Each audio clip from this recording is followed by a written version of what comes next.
राणा सांगा पर विवादित बयान को लेकर सपा सांसद के खिलाफ विरोध प्रदर्शन, पुतला दहन और नारेबाजी। हाथरस में समाजवादी पार्टी के राज्यसभा सांसद रामजी लाल सुमन के राणा सांगा को लेकर दिए गए विवादित बयान के विरोध में जगह जगह विरोध प्रदर्शन हुए। अखिल भारतीय क्षत्रिय महासभा और राष्ट्रीय सवर्ण परिषद सहित विभिन्न संगठनों ने सांसद के खिलाफ जमकर नारेबाजी की और उनका पुतला दहन किया। प्रदर्शनकारियों ने इसे हिंदू समाज और सनातन धर्म का अपमान बताते हुए कड़ी आपत्ति जताई। अखिल भारतीय क्षत्रिय महासभा के बैनर तले शासनी गेट चौराहे पर सपा सांसद का पुतला जलाया गया।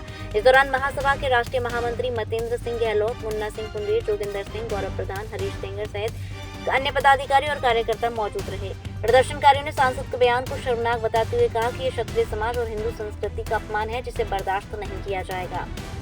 राष्ट्रीय सवर्ण परिषद के कार्यकर्ताओं ने भी भगत सिंह पार्क आगरा रोड पर जोरदार प्रदर्शन किया। नगर अध्यक्ष संदीप तिवारी के नेतृत्व में कार्यकर्ताओं ने सांसद के खिलाफ मुर्दाबाद और माफी मांगो के नारे लगाए और उनके पुतलों को चप्पलों से मारने के बाद आग के हवाले कर दिया। प्रदर्शनकारियों ने चेतावनी दी कि यदि सांसद ने संसद में जाकर माफी नहीं मांगी तो समाजवादी पार्टी को 2027 के चुनाव में इसका परिणाम भुगतना पड़ेगा। नाम है आपका?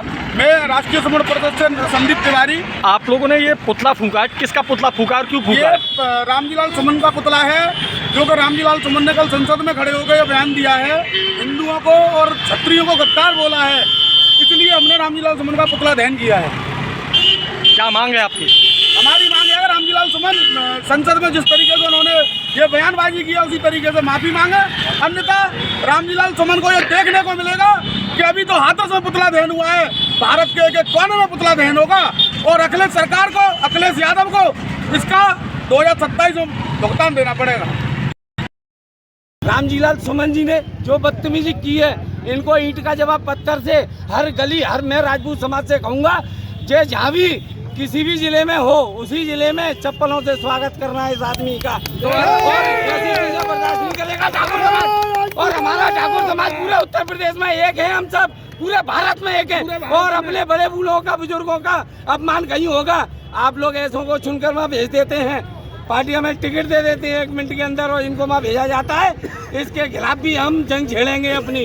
ऐसे लोगों को हम बर्दाश्त नहीं करेंगे और इनको चप्पलों से मारेंगे, गाँव में इतिहास लिखेंगे।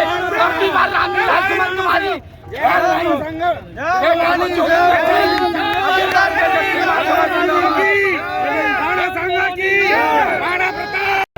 के समाजवादी पार्टी के राज्यसभा सांसद रामजी लाल सुमन, उन्होंने संसद सदन में खड़े होकर के ये कहा कि राणा सांगा गद्दार है, जब उसको ये नहीं पता कि आज उसके नाम के आगे राम जो लगा हुआ है वो राणा सांगा की बदौलत लगा हुआ है।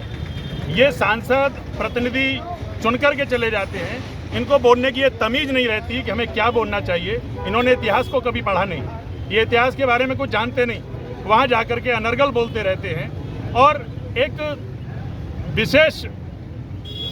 विशेष समुदाय को निशाना बनाते हुए उनको नीचा दिखाने की कोशिश की जाती है। तो इस प्रदर्शन के माध्यम से हम उनको ये आगाह करना चाहते हैं कि अगर इस तरह की कोई भी हरकत कोई भी प्रतिनिधि करेगा तो उसको उसका खामियाजा भुगतना पड़ेगा और उसको उसके गंभीर परिणाम भुगतने पड़ेंगे। किसी भी दशा में, किसी भी स्थिति में अब क्षत्रिय समाज इस तरह के वक्तव्यों को या इस तरह की हरकतों को बर्दाश्त नहीं करेगा। पूरा क्षत्रिय समाज, पूरे देश का क्षत्रिय समाज आज एकजुट है और इन लोगों को सबक सिखाने के लिए तैयार है। सभी क्षत्रिय समाज के लोग ये जो रामजी लाल सुमन जी ने जो वक्तव्य दिया है उसका विरोध करते हैं, सभी अपनी एकता दिखाते हैं और इसका एकदम विरोध करते हैं और किसी भी हालत में इस तरह की गुस्ताखी बर्दाश्त नहीं की जाएगी। जो अभद्रता का व्यवहार करते हैं, वो अभद्रता की जो अमर्यादित बयान देते हैं, ये बहुत ही गलत है। उनको एकदम सही ढंग से अगर कोई बात है तो अपने रखने का तरीका होता है। जिस तरह से वो हम लोगों को मतलब एकदम बेइज्जत करते हैं वो उचित नहीं है। इसका हम विरोध करते हैं और हमारा पूरा समाज विरोध करता है। जाति विशेष का विरोध कर रहे हैं, इसका मतलब ये अच्छी बात नहीं है। आहत पहुंचाने का काम किया है, उस आहत का बदला हमारा क्षत्रिय समाज के साथ साथ हमारे सनातनी हमारे साथ हैं और उसका बदला अवश्य लिया जाएगा। आप लोग को कार्रवाई करें, लेकिन हम कल एसपी महोदय के पास में जाएंगे और इसके खिलाफ कार्रवाई, जो भी उचित कार्रवाई होगी उसे कराने का प्रयास करेंगे।